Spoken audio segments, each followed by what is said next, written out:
उत्तराखंड मांगे भू कानून। आखिर ये भू कानून है क्या? मैं आपको पूरा डिटेल में समझाऊंगा। जब सन 2000 के अंदर जब उत्तराखंड उत्तर प्रदेश से अलग होकर नया राज्य बना था, तब सेम यूपी वाले जो कानून थे, सेम वही कानून हमारे उत्तराखंड राज्य के अंदर कॉपी पेस्ट हो गए। तो उसमें एक कानून हमारा भूमि कानून भी था, जिसके पर कोई ठोस कानून नहीं था। क्या है कि पूरे भारतवर्ष के अंदर आप किसी भी पहाड़ी क्षेत्र में चले जाएं, वहाँ पर एक आर्टिकल 371 लागू है। मतलब कि वहाँ पर आपकी जल जंगल ज़मीन के लिए एक विशेष, हमारा संविधान एक विशेष कानून देता है, जिसके तहत वहाँ की संस्कृति और सभ्यता बचाने के लिए एक राज्य सरकार एक विशेष रूप से वहाँ एक कानून लागू कर सकती है, जिससे वहाँ के लोगों की संस्कृति और सभ्यता बच चुकी है। मगर हमारे उत्तराखंड के अंदर आज की डेट में ज़मीन की खरीद फरोख्त रोकने के लिए कोई कानून नहीं है। कोई भी दूसरे प्रदेश का आदमी आएगा और बिज़नेस के नाम पे कितनी भी ज़मीन खरीद सकता है, उस पर कोई रोक नहीं है, कोई पाबंदी नहीं है। अगर आप हिमाचल में चले जाओ, जम्मू में चले जाओ, नॉर्थ ईस्ट में चले जाओ, आप गोवा में चले जाओ, चाहे आप महाराष्ट्र में चले जाओ, कहीं पर भी आप मतलब किसी भी तरीके से आप ज़मीनें नहीं खरीद सकते हो। सिर्फ ये उत्तराखंड के अंदर ही आप ज़मीन खरीद सकते हो। अब आज से 1965 के समय पे जब हिमाचल प्रदेश के अंदर भी जिस तरीके से आज के समय पे उत्तराखंड में ज़मीनें खरीदी और बेची जा रही हैं, तो इस तरीके से हिमाचल में भी ज़मीनें खरीदी और बेची जा रही थी। उस वक्त हिमाचल प्रदेश शिमला और मनाली की वजह से टूरिस्ट प्लेस हुआ करता था।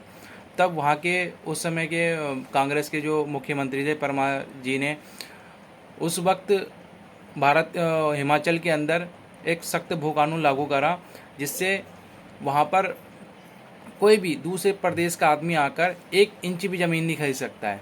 वहाँ के मूल निवासियों को ही वहाँ की ज़मीनों का हक है, और वहाँ पर कोई दूसरे प्रदेश का आदमी आके नौकरी कर सकता है, रह सकता है, किराए पे रह सकता है, मगर भी वहाँ बस नहीं सकता, परमानेंट वहाँ का वासी नहीं बन सकता है। मगर उत्तराखंड के अंदर जिस तरीके से मतलब बाहर के लोग आ रहे हैं, बाहर के लोगों का मतलब मेरा यह है कि बांग्लादेश से और स्पेशली आपका म्यांमार से, बर्मा से भाग के आ रहे हैं।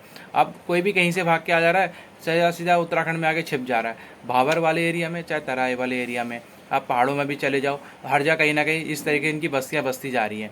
कोई इनको रोकने टोकने वाला नहीं है। हमें किसी भी प्रदेश के लोगों से कोई दिक्कत नहीं है। लोग आए, रहें और अपना चले जाएं।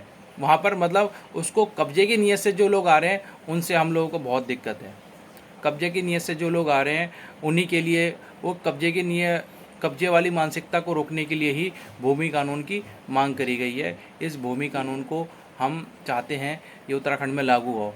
मगर अभी वर्तमान में जो बीजेपी की सरकार है या कांग्रेस है, कभी ये इनसे कोई उम्मीद नहीं है। इसको सिर्फ और सिर्फ क्षेत्रीय दल ही लागू करेगा, और उत्तराखंड में कोई ऐसा क्षेत्रीय दल भी नहीं है कोई दमदार जो इसके ऊपर काम कर सके। यूकेडी के अलावा 10 और क्षेत्रीय दल हैं जो इलेक्शन कमीशन में जो रजिस्टर्ड हैं, जिनको मैंने डिटेल खंगाली तो उनका नाम निकले, मगर किसी भी दल की कोई प्रेजेंस नहीं है उत्तराखंड के अंदर। इस समय उत्तराखंड में एक नए क्षेत्रीय दल की डिमांड है।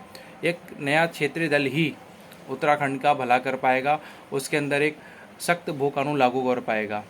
आप बने रहें मेरे साथ, हम इसके ऊपर जल्दी एक बहुत अच्छी कार्रवाई करेंगे। जय उत्तराखंड।